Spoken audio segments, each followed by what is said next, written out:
বিয়ের আসরে বর যখন কনেকে বলে, আমি তোমাকে বিয়ে করতে পারবো না, আমি তোমাকে না, তোমার ছোট বোনকে ভালোবাসি আর ওকে বিয়ে করতে চাই, তখন বধূর সাজে থাকা সেই মেয়েটির মনে অবস্থা কেমন হতে পারে তা শুধু সেই মেয়েটাই জানে। নতুন জীবন শুরু করতে গিয়ে শুভেচ্ছার বদলে শুনতে হয় নানা কটু কথা। আশেপাশের লোকজন তখন এক মুহূর্তে সিদ্ধান্ত নিয়ে নেয় দোষ মেয়েটির, পরে মেয়েটির দোষ খুঁজতে লেগে পড়ে। এখানে ঠিক এমনটাই ঘটছে। বিয়ের আসরে সবার সামনে শুদ্ধ সাজকে ওপরের কথাটাই বলে, এক শ্বাসে কথাটা বলে সাজের মুখের দিকে তাকায় শুদ্ধ। মুখে হাসি নিয়ে দাঁড়িয়ে আছে সাজ। বলে, মজা করছো তুমি আমার সাথে? শুদ্ধ বুঝতে পারে সাজের কথায় একটু বিশ্বাস করেনি। টিস্যু দিয়ে কপালের ঘাম মুছে বলল, এটি সত্যি ঝাস, আমি সন্ধ্যাকে ভালোবাসি, আর সন্ধ্যাও আমাকে ভালোবাসে। আমরা তোমাকে কষ্ট দিতে চাইনি বলে এতদিন কিছু বলিনি, আজ আর না বলে পারলাম না, সরি সাজ। শুদ্ধের কথা শুনে সাজ সন্ধ্যার দিকে তাকায়। সাজ তাকাতেই সন্ধ্যা মাথা নিচু করে নেয়। সাজ দুপায়ে এগিয়ে যায়। সন্ধ্যা ছুটে এসে সাজকে ধরতে নিয়ে সাজ ওকে আটকে দেয়। খবরদার না, একদম এদিকে আসবি না। তোমরা আমার পিঠে ছুরি না মারলেও পারতে। সন্ধ্যা তুই চল আমার সাথে। এমন মুহূর্তে সন্ধ্যার এমন শান্ত হয়ে থাকাটা কারোর বোধগম্য। যার জীবনের এত সুন্দর একটা দিনে এত বিশ্রী এত ভয়ঙ্কর একটা ঘটনা ঘটে, সে কি করে এতটা শান্ত থাকতে পারে? 30 থেকে 40 মিনিট পর সাজ আর সন্ধ্যা দুজনে আসে। সবাই অবাক চোখে তাকিয়ে আছে ওদের দিকে। কনের সাজে সন্ধ্যা এসেছে আর একটা সুন্দর শাড়ি পরে আসে সাজ। নাও শুদ্ধ তোর সন্ধ্যাকে। তুমি তো জানো শুদ্ধ আমি স্বার্থপর নই, না আমি নিজের ছোট বোনের ভালোবাসাকে তার থেকে কাটতে পারবো না। আমি আমার ভালোবাসার মানুষের থেকে তার ভালোবাসার মানুষকে কাটতে পারবো। এসব কথা পরে হব। কাজী সাহেব বিয়ের কাজ শুরু করুন, এমনিতেই অনেক দেরি হয়ে গেছে। যেমনভাবে সাজের বিয়ে হবার কথা ছিল ঠিক সেভাবেই সন্ধ্যার বিয়ে হয়েছে। কারো মুখ দেখে বোঝার উপায় নেই এখানে কোণে বদল হয়েছে, না বরের পরিবারের কারণ না কনের পরিবারের কারণ। দুই পরিবারের লোকদের মুখ দেখে মনে হচ্ছে কেন কিছুই হয়নি, মনে হচ্ছে এটা হওয়ার ছিল। সবার হাসি মুখের দিকে তাকিয়ে দীর্ঘশ্বাস ফেলে সাজ। হাসি মুখে এগিয়ে যায় শুদ্ধ আর সন্ধ্যার দিকে। একটা মিষ্টি দুজনকেই খাইয়ে দেয়। ওদের দুজনকে দেখে একটু অনুতপ্ত মনে হচ্ছে না? সবাই কি সুন্দর আনন্দ করছে। বিদায়ের সময় সন্ধ্যা সাজকে জড়িয়ে ধরে অনেক কাঁদে। আপু পারলে আমাদেরকে ক্ষমা করে দিস। ক্ষমা চাওয়ার মতো কোনো কাজ তো তোরা করিসনি। তাছাড়া ক্ষমা তো আমার চাওয়ার কথা। আমি তোদের মাঝে এসেছি, তোরা আমাকে ক্ষমা করে দিস। সাজের কথা শুনে শুদ্ধ হাসে। তোমাকে কি বলে ধন্যবাদ দেব বুঝতে পারছি না সাজ। আমরা তোমার কাছে চিরকৃতজ্ঞ থাকব। শুদ্ধের কথা শুনে হালকা হেসে ওঠে সাজ। তোমাদের ভালো থেকো, সুখে থেকো। নাও, এবার তোমার হাতটা দাও তো শুদ্ধ। কেন? দাও, তারপর বলছি। শুদ্ধ সাজের দিকে হাত এগিয়ে দেয়। সাজ এক হাতে শুদ্ধ, অন্য হাতে সন্ধ্যার হাত নিয়ে হাত দুটো মিলিয়ে দেয়। আমার বোনের খেয়াল রেখো। ওহ সরি, ভুলে গিয়েছিলাম তোমাদের লাভ ম্যারেজ। খেয়াল তো অবশ্যই রাখবে, তাই না? চিন্তা করো না, আমি সন্ধ্যার খেয়াল রাখবো। কখনো কষ্ট পেতে দেব না, তাই যেন হয়। সন্ধ্যার বিদায়ের সময় ওর বাবা মা অনেক কাঁদে। আর সাজ ঠায় দাঁড়িয়েছিল। ওই গাড়িতে ওর থাকার কথা ছিল, যা হলো সবটা উল্টো হলো। চাইলে সাজ আর নিজেরটা নিজের করে পেতে পারত। পিছনে থেকে সাজের কাঁধে হাত রাখে টিয়া। সাজের বেস্ট ফ্রেন্ড আর কাজিন। ছোটবেলা থেকে একসাথে বড় হয়েছে ওরা। ভিতরে যাবি না? তা তো যাব, কিন্তু তুই এখানে কি করছিস? বাড়িতে যাব তাই এলাম। একটা প্রশ্ন করব, যদি কিছু মনে না করিস। হ্যাঁ কর। এটা আবার জিজ্ঞেস করতে হয় নাকি? এই বিয়েতে তুই হ্যাপি তো? কি যে বলিস না তুই। আমার বোনের বিয়ে হয়েছে আজ, আমি খুশি হব না তো কে হবে বল? আর আজ আমি বাড়ি যাব না, তোর সাথে আজ আমি থাকবো। চল ভেতরে চল। কাকে কিছু বলবে না তো? আমার মা তোর মায়ের মতো না রে। চল ভেতরে চল। কয়েকদিন বেশ ধকল গেছে, রেস্ট নিবি চল। গভীর একটা দীর্ঘশ্বাস নিয়ে বাড়ির ভেতর পা রাখে সাজ। সাজের মায়ের রুম থেকে কান্নার আওয়াজ আসছে।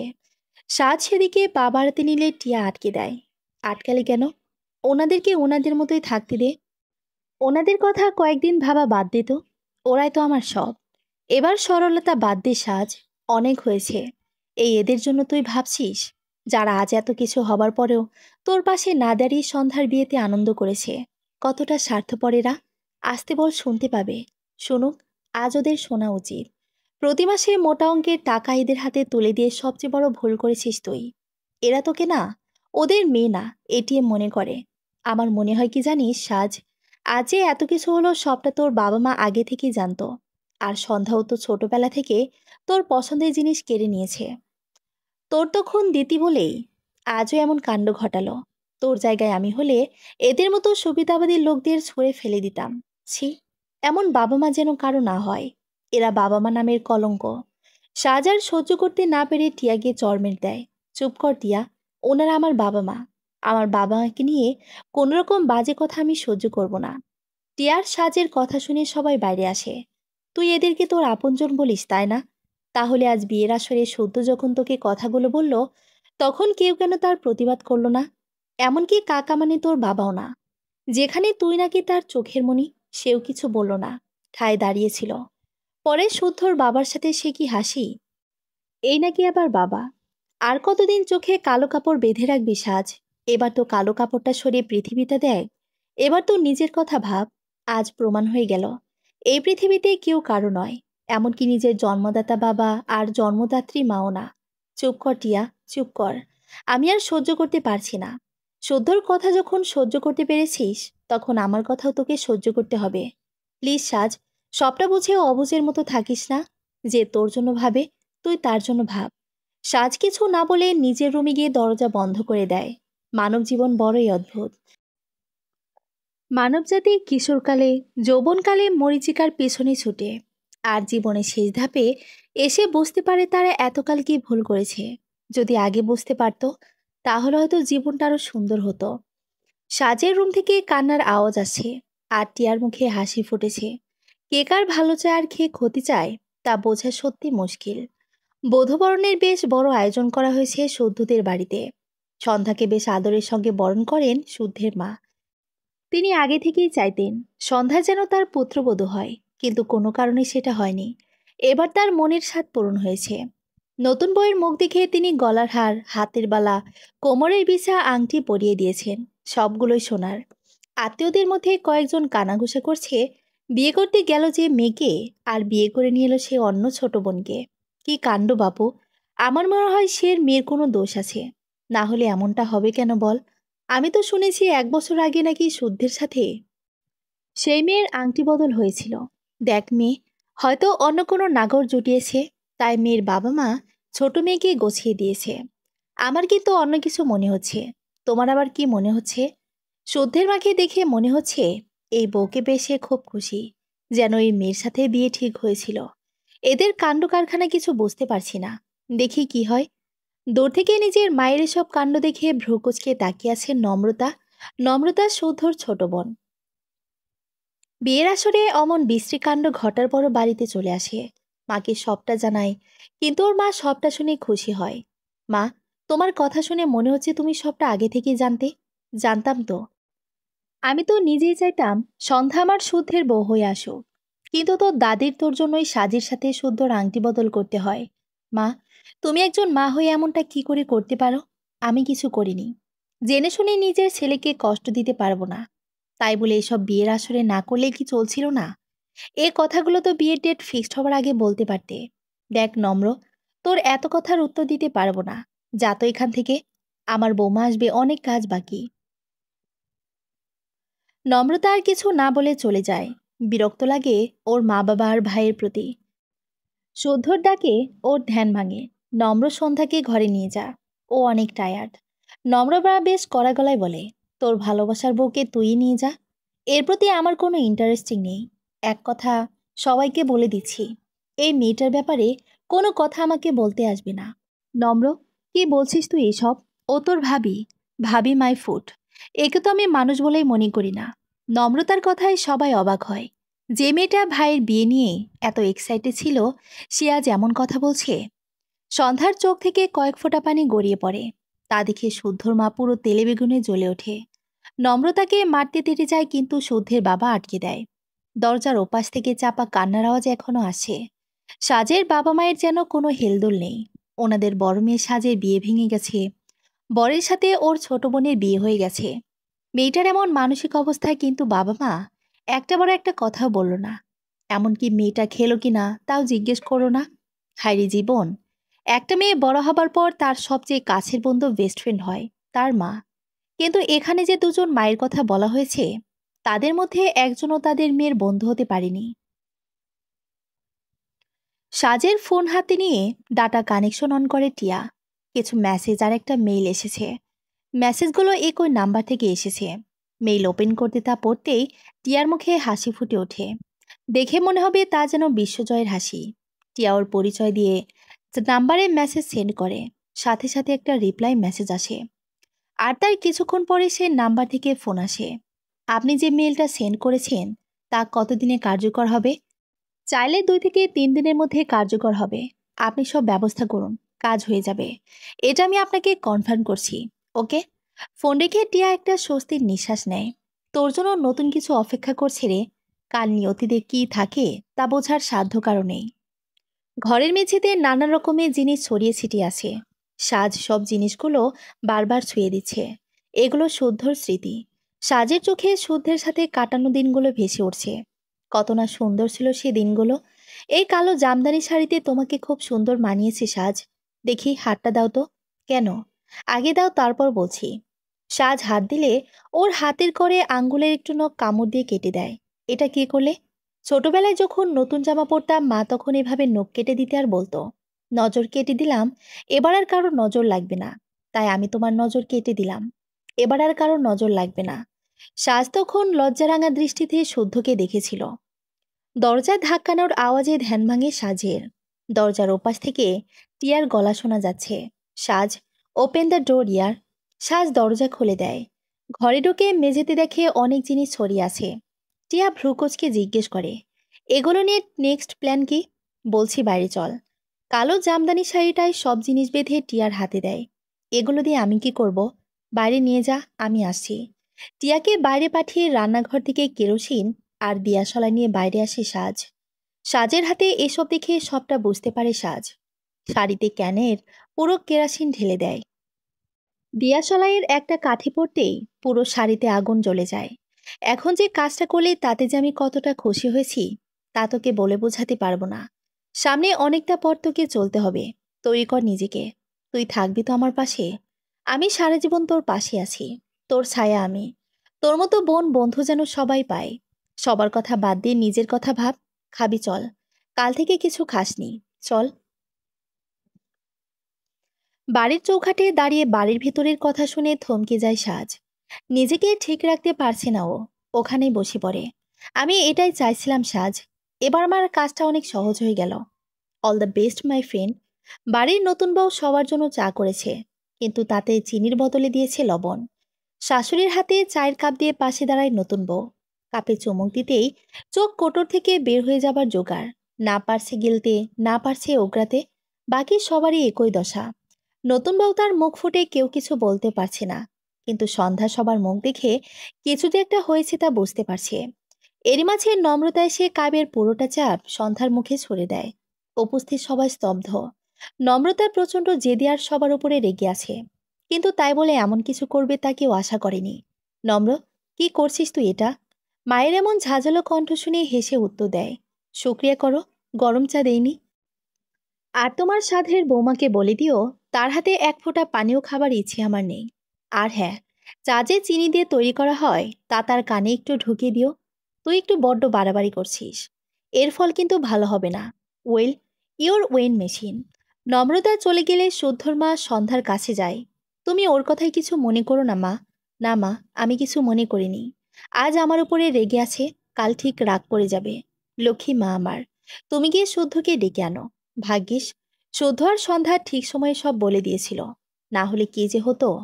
সাজের মা, আমরা কি কাজটা ঠিক করলাম? সাজ যদি জানতে পারে আমাদের খারাপ ভাববে। ও কিছু জানতে পারবে না, আর জানলেই কি বা করতে পারবে? তাছাড়াও করতে পারেই বা কি? সারা জীবন তো শুধু লেখাপড়া, ঘরকন্যার কাজ, আর বছর চারেক হলো চাকরি, এই তো। আমাদের অন্তত সাজের বিয়ের সাজার আগে সন্ধ্যার সত্যিটা বলা উচিত ছিল। বেচারি কত কষ্টই না পেল। রাখতো তোমার কষ্ট। হুঁ, বিয়ে ভেঙেছে, বিধবা তো হয়নি। কপালে থাকলে বিয়ে করতে পারবে। সন্ধ্যা শুদ্ধকে ভালোবাসে। তা তো আমরা শুদ্ধর সাথে সন্ধ্যার বিয়েতে রাজি হয়েছি। শুধু সন্ধ্যা কেন, শুদ্ধ তো সন্ধ্যাকে ভালোবাসে। একটা কথা মনে রেখো, আমরা কোনো ভুল করিনি। আর সাজকে বলে দিও পরের মাস থেকে যেন সংসার খরচের টাকা যেন বেশি দেয়। এ বাজার ও যা দেয় তাতে হয় না। তুমি শুধু সন্ধ্যার কথাই ভাবলে, সাজের কথা ভাবলে না। এ কথা তুমি বলতে পারলে? ওকে যে খাইয়ে পড়ে এত বড় করলাম তা কিছু না। ওকে যে জন্মের পর লবণ খাইয়ে মেরে ফেলিনি, ওই ওর ভাগ্য। মুখ পুরি, জন্ম নিতে না নিতেই আমার বাবা মাকে খেয়ে নিয়েছে। ওকে যে বাঁচিয়ে রেখেছি, এটাই বাপ বেটিতে শুকরিয়া কর। বাবা মায়ের কথা শুনে সাজের মুখ বন্ধ হয়ে গেছে। ওর সমস্ত ভাবনা চিন্তা এলোমেলো হয়ে গেছে। টিয়া সাজের মুখের দিকে তাকিয়ে আছে। বুক ফেটে কান্না আসছে ওর। ছোটবেলা থেকে সাজের সাথে ওর ছায়া হয়ে রয়েছে। সাজের মা যখন রেগে গিয়ে সাজকে খেতে দিত না, তখন টিয়া ওর ভাগের খাবার সাজের সঙ্গে ভাগ করে নিত। যখন সারা রাত ঘরের বাইরে রেখে ঘরের দৌড় দিয়ে দিত, তখন টিয়াও ওর সাথে ঘরের বাইরে থাকতো। টিয়ার এমন কর্মকাণ্ড নিয়ে ওর মায়ের কোনো সমস্যা না থাকলেও সাজের মায়ের বেশ সমস্যা ছিল।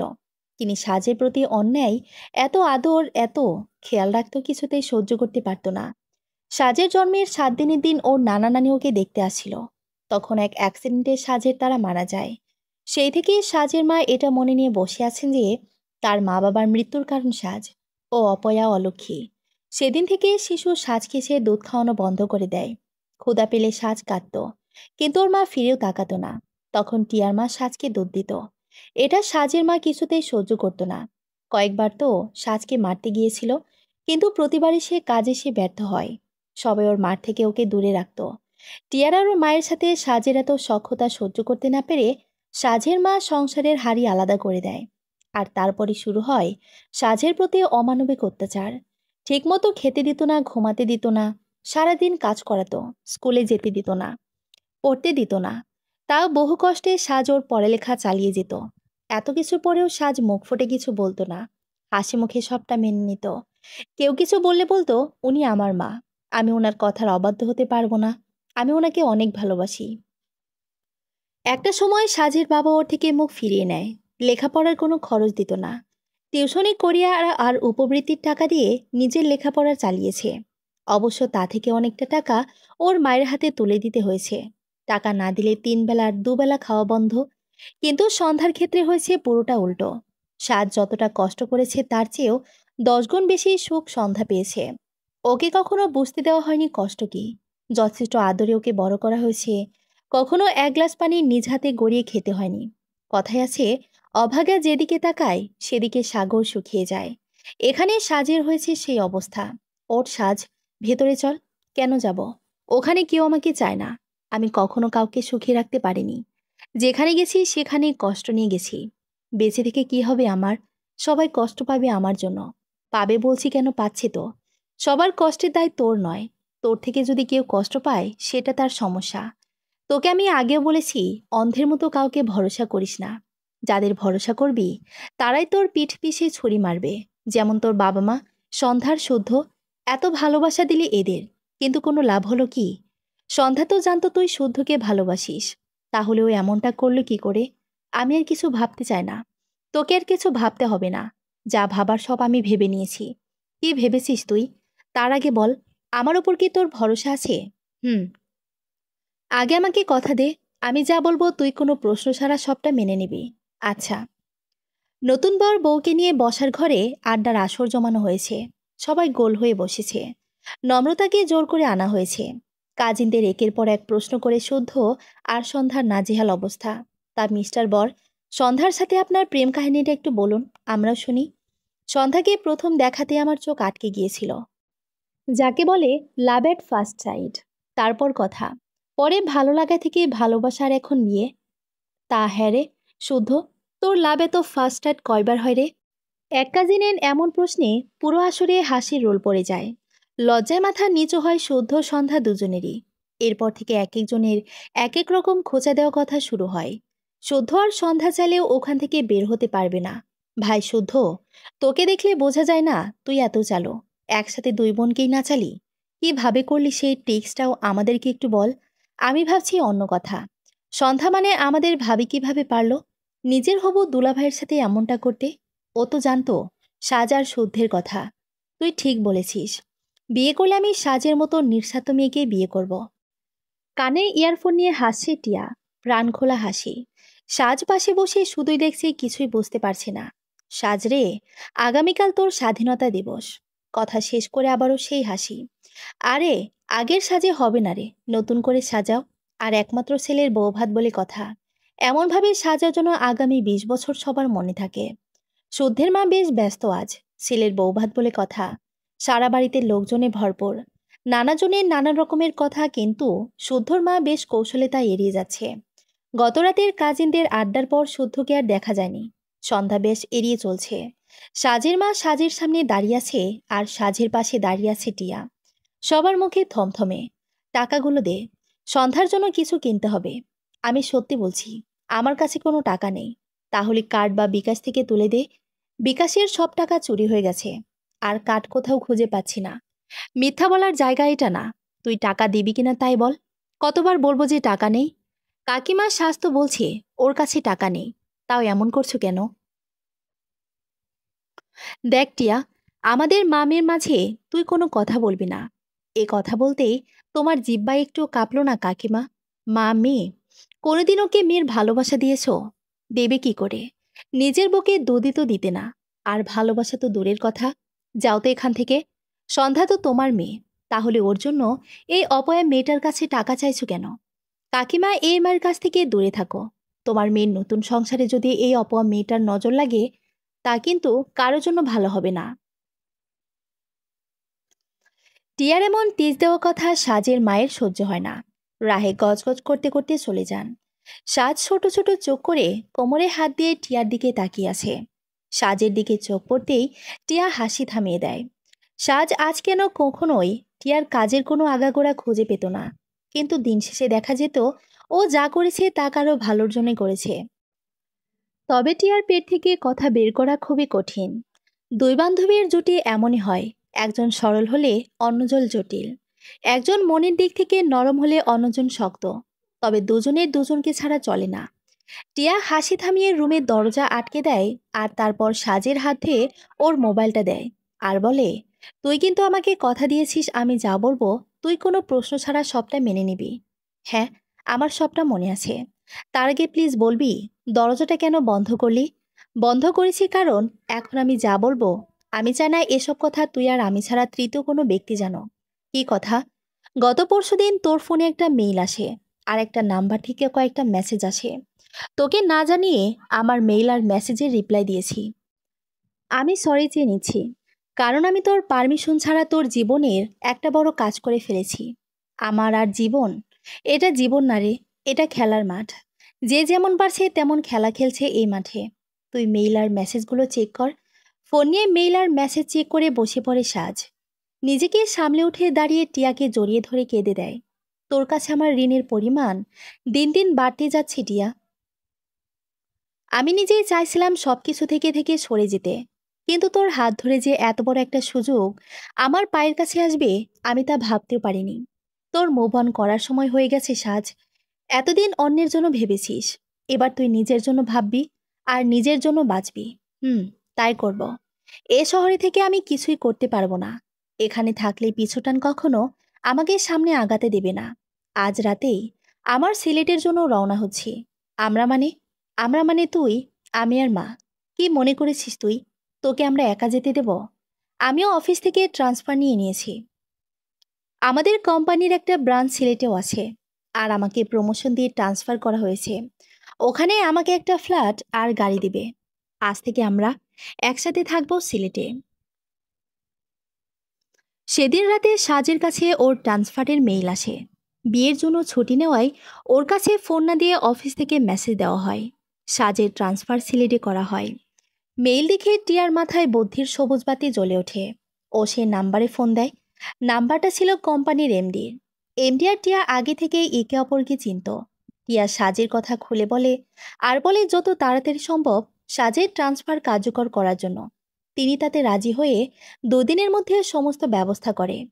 টিয়া চেয়েছে সাজকে এসব নোংরা মানুষদের থেকে দূরে রাখতে, তাই যখন মেইল পাই সবটা নিজ দায়িত্বে সামলাই।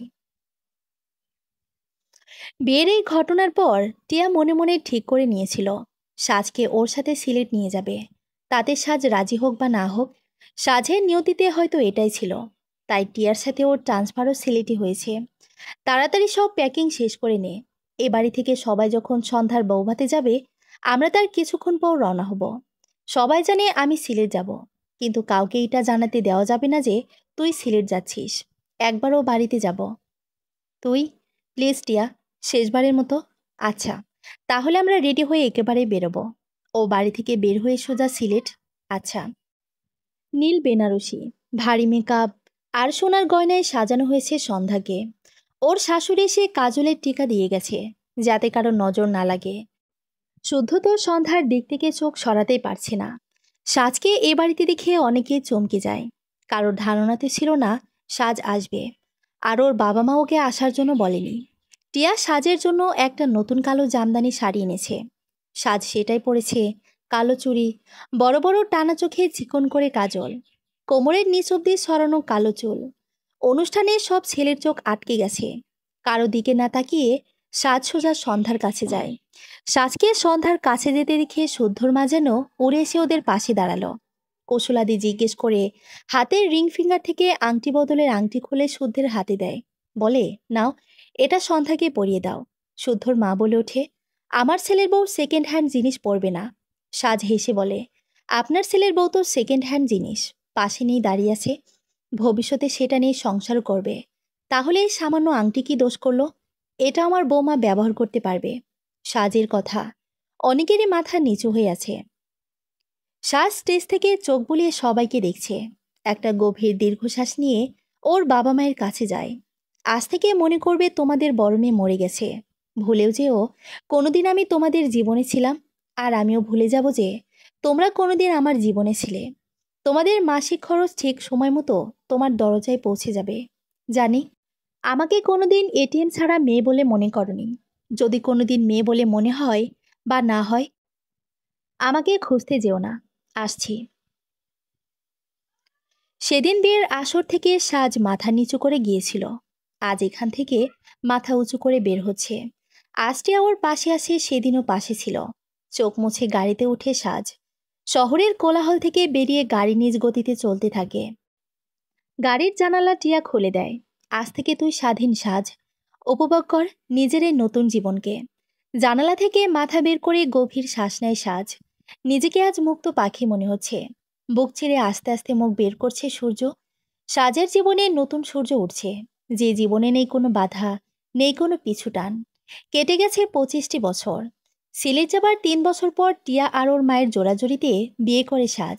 মানুষটা বড় ভালো। সাজের সবটা জেনেও বিয়ে করেছে ওকে। এমন মানুষ পৃথিবীতে আছে বলেই আজও পৃথিবীটা এত সুন্দর। এক ছেলে আছে ওদের, 20 বছর বয়স। টিয়াও বিয়ে করেছে। ওর মেয়ের বয়স 18 বছর। সন্ধ্যার 2 মেয়ে। বড় মেয়ের নাম ছায়া, বয়স 23, আর ছোট মেয়ের নাম মায়া, বয়স 20। এতগুলো বছরে মাত্র একবার নিজের সেই পুরনো শহরে গিয়েছিল সাজ, যেদিন ওর বাবা মায়ের মৃত্যু হয়।